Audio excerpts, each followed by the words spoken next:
Last night, I received a message on WhatsApp. I opened the app and saw that an unknown number had added me to a group chat. I thought someone might have made a mistake, or maybe someone who had my number in their contacts added me. In the group chat, there was a strange conversation that scared me. How loudly she screamed.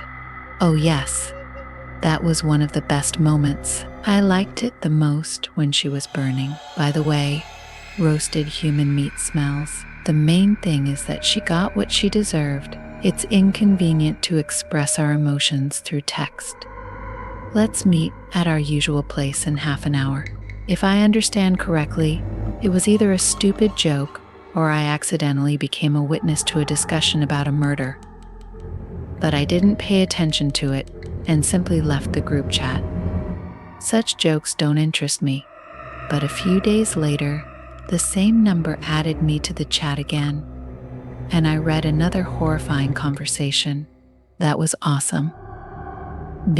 Now, that's what I call a lot of blood. We should have cut her wrists first and then her throat. Well, we can do that next time. I suggest we do it tomorrow. So let's meet at our place at 10 in the evening. After that, I felt uneasy. If this is a dumb joke, it's gone on for too long. I decided to go to the police with the chat messages and the numbers. The police looked at me like I was an idiot and said that I might get fined for such pranks. No matter how much I asked them to check the numbers, no one listened to me and they just pushed me out of the office. I decided that since no one cared, why should I worry about it? I had done what was required of me. I returned home in a lousy mood and didn't want to do anything. I had just laid down on the bed when I heard the sound of a message. Another group chat conversation. Didn't you like it? What did we say that's so bad? Death is so natural, and death in agony purifies the soul. Yulia, why did you go to the police? We thought you'd like it and want to join us. Those who refuse us become the next victim.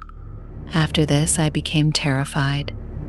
This conversation was directed at me, and they knew my name and that I had gone to the police. It turns out these people added me to the chat on purpose and wanted me to read their conversation, and now they were threatening me. I didn't respond and hurried to delete the WhatsApp app from my phone. That wasn't enough, so I called my mobile operator and changed my number. But even after that, I couldn't shake the feeling of fear and anxiety. A few days later, I read a crime report online. It said that a charred body had recently been found in an abandoned building in the city where I live. The examination established that the body belonged to a young woman. Could it be that I really was reading the chat of real killers and that this wasn't a joke and I could be next? I didn't receive any messages or calls, but I started noticing suspicious people near my house. I felt like they were watching me. Maybe I was paranoid, but I was truly scared. The next day, I quit my job, packed all my things, and moved to another city to live with my parents. I don't want to risk my life. The scariest part is that you never know who might have your number and can contact you in any way they want. I will never return to that city, and I'm afraid to install WhatsApp on my phone. What if an unknown number adds me to a group chat again? Recently, I moved into my own apartment. Though it's small, it's mine, and I was thrilled. For the first few days, I enjoyed the silence and solitude when I came home. Total freedom. But it didn't last long. Soon, I started to feel the presence of something. Something was always watching me from the darkness. That intense gaze filled me with a primal fear.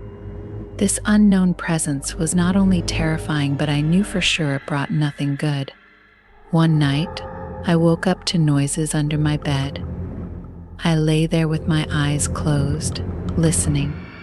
I prayed I was mistaken and that the sounds were coming from my neighbors or the hallway.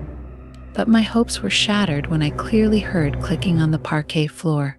It sounded like small claws tapping the wood. I couldn't even breathe, realizing that this creature knew I was there. It was watching me. I heard it walking around the bed, breathing evenly. I felt its heavy, warm breath on my feet. I was too scared to open my eyes, terrified of what I might see. So I lay there listening to it move, breathe, and exist near me. That was my first horrifying night. This continued for a few more days. Then I decided that I had to find out what was visiting me at night. So one night, I prepared to watch. I sat on my bed, wrapped in a blanket, holding the switch for my lamp. And then it started again. I heard it slowly crawl out from under the bed, and this time I saw it. I saw a shadow. It wasn't very large, resembling a big cat or a small dog, but there was one stark difference. This shadow didn't walk on its legs. It hovered, though I clearly heard the clicking of claws. Looking closer, I saw legs, but there was a mist between the body and the legs, as if they were separated by this mist. It moved around the bed, and reaching the middle, it turned directly towards me. I saw its gaze. Its eyes didn't glow, but its look pierced right into my soul. I was gripped by cold, my thoughts tangled. Probably my survival instinct kicked in, and I flicked the switch, turning on the light. After that, I remember nothing but darkness. That instinct was my downfall. Now I have very little time left. I can't remember what happened when our eyes met, but I know for sure that something changed. I have nothing left to lose. I know that soon it will consume me. I can feel its presence inside me now. Its strange and frightening thoughts visit me more frequently. I notice myself adopting its habits. I'm not sure if I will become a shadow like it, or if it needs my body as a vessel. I know one thing for certain. The thing under my bed was not alone. These creatures are taking over our planet. So remember one rule: never, hear me, never turn on the light when it's near. I am writing this based on my aunt's words. She lost her husband very early. There was nothing mysterious about his death. He was diagnosed with cancer and quickly faded away before our eyes. She still lives alone. After his death, he often appeared in my dreams. These were not scary dreams, on the contrary, they were pleasant. It felt like we were walking together or just sitting at home discussing something. I still have these dreams. In the evenings when I went to bed or lay down to watch TV, I often had an inexplicable feeling that someone was hugging me from behind. Occasionally, the floor would creak as if someone was walking. At night, someone would whisper sweet words in my ear. Or, as I was falling asleep, I would feel his gaze on me. Honestly, this gives me goosebumps. My aunt lives alone. Her children have grown up and moved out. To be honest, I have also felt a presence in her apartment before. This presence doesn't bother or harm us, but it is there.